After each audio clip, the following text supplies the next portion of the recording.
By 1974, NASCAR hits 230 miles per hour at Talladega. Tires explode mid-corner. Drivers die on live TV. The winged cars look like they're from another planet. All because Bill France Sr. made one different call in 1971. Here's the reality. 1970, Plymouth Superbird dominates everything. 200 miles per hour at Talladega. Drivers are terrified. Buddy Baker hits 200.447 miles per hour and sets a record that becomes legend. Goodyear's tires are disintegrating. Bill France drops the hammer. New rule, you want that wing? Run a 305 cubic inch engine. Power drops from 425 horses to 290. The Superbird and Daytona become paperweights overnight. Aero Wars? Dead. Why? Bill wasn't just scared of speed. He was scared Ford and Chrysler would bankrupt themselves in an arms race. He wanted parity. But what if he said, speed sells tickets, Goodyear, figure it out? NASCAR doesn't become the restrictor plate series we know. It becomes America's Group B rally. Unlimited speed, unlimited danger, cars so insane they look like Ridge Racer. The hyper-aero era begins. First thing that changes, 1971 doesn't become the year NASCAR got conservative. It becomes the year things went completely off the rails. See, Dodge and Plymouth didn't just stop developing aero cars because of the ban. They stopped because there was no point. But in this timeline, the rule never drops. So Dodge takes the Charger, straps an even bigger wing on it, extends the nose cone another 6 inches, and sends it to Talladega for testing. And here's the kicker. In our reality, one guy actually tried to race a winged car with the tiny 305 engine. Dick Brooks showed up to the 1971 Daytona 500 in a Dodge Daytona with that neutered motor. He led 5 laps, crashed, and still finished 7th. That's how good these cars were, even when they were handicapped. In our timeline, Brooks doesn't have to run a gutless motor. He's got the full 426 Hemi screaming under the hood, and the car is faster than the 1970 Superbird. We're talking 205, maybe 208 miles per hour right out of the gate. Now the other teams see this and realize something. Mechanical grip doesn't matter anymore. You're not winning races by tuning the suspension or getting the chassis perfect. You're winning by generating downforce. So the entire development philosophy shifts. Teams stop worrying about making the car handle and start turning it into a ground effect aircraft. Bigger wings, longer noses, side skirts, underbody tunnels. They're basically doing what Formula One would do in the late 70s with the Lotus 79, except it's happening on 2.5-mile superspeedways with cars doing 30 miles per hour faster.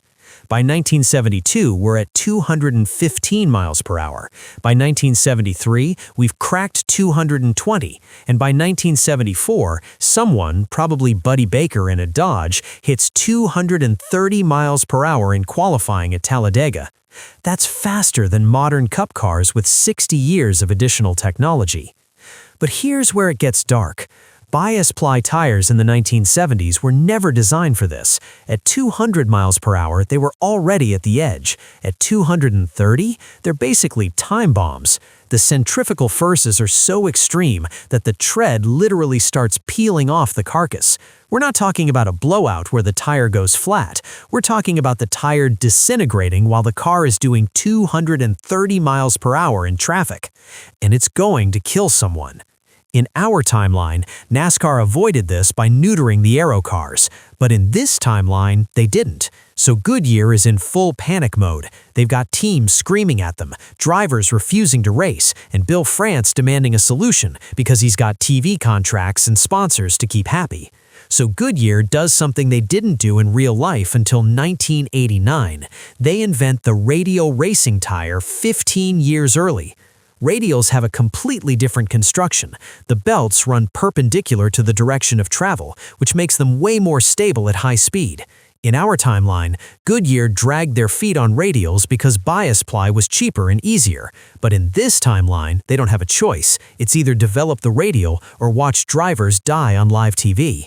So by 1973, NASCAR is running on prototype radial slicks that won't exist in our timeline until Dale Earnhardt wins at North Wilkesboro in 1989.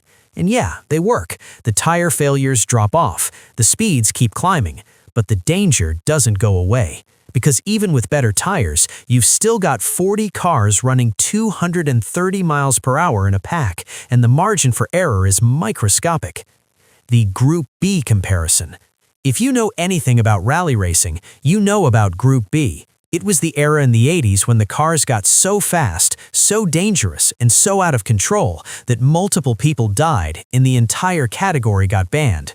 The Audi Quattro, the Lancia Delta S4, the Peugeot 205 T16, these were 500 horsepower all-wheel drive monsters running on dirt roads with spectators standing 3 feet away.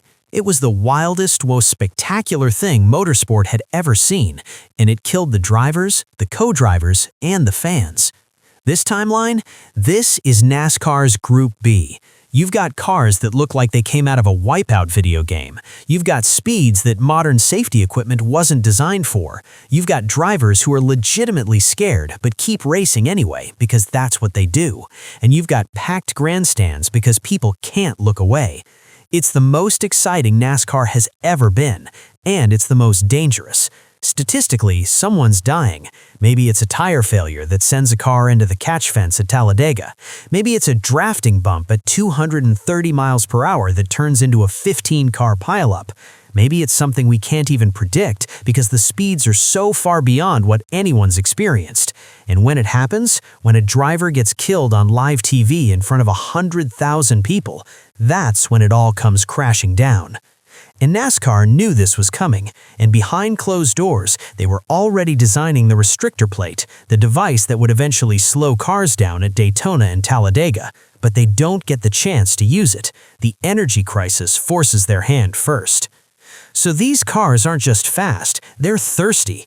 A modern Cup car at full throttle gets maybe 4 or 5 miles per gallon. These hyper-aero monsters doing 230 miles per hour, they'd empty a 22-gallon tank in under 50 miles. 2 miles per gallon, maybe less. And in October 1973, the OPEC oil embargo hits. Gas prices skyrocket. There are literally lines at gas stations. The country is in a full-blown fuel crisis. NASCAR running cars that burn through a tank of gas in 20 laps? That's not a good look. In our reality, NASCAR shortened every race by 10% in 1974 just to look responsible. The Daytona 500 became the Daytona 450. They saved over 30% of their fuel consumption that year.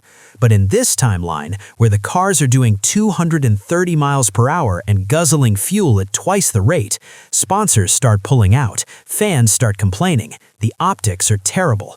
So even if Bill France wants to keep it going, the economics don't work. By 1975, the hyper-aero era is over, not because of a rule change, but because the world changed around it.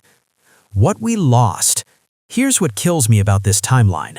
We'd have footage of the wildest stock cars ever built, cars that make the Gen 7 next-gen cars look boring, cars that would have inspired video games, movies, model kits.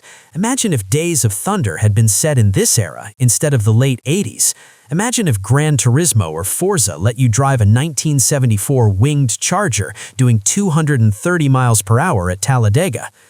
But we'd also probably have lost some of the legends we love, because those speeds, with that technology in that era, someone wasn't making it out. So I don't know if this timeline is better or worse.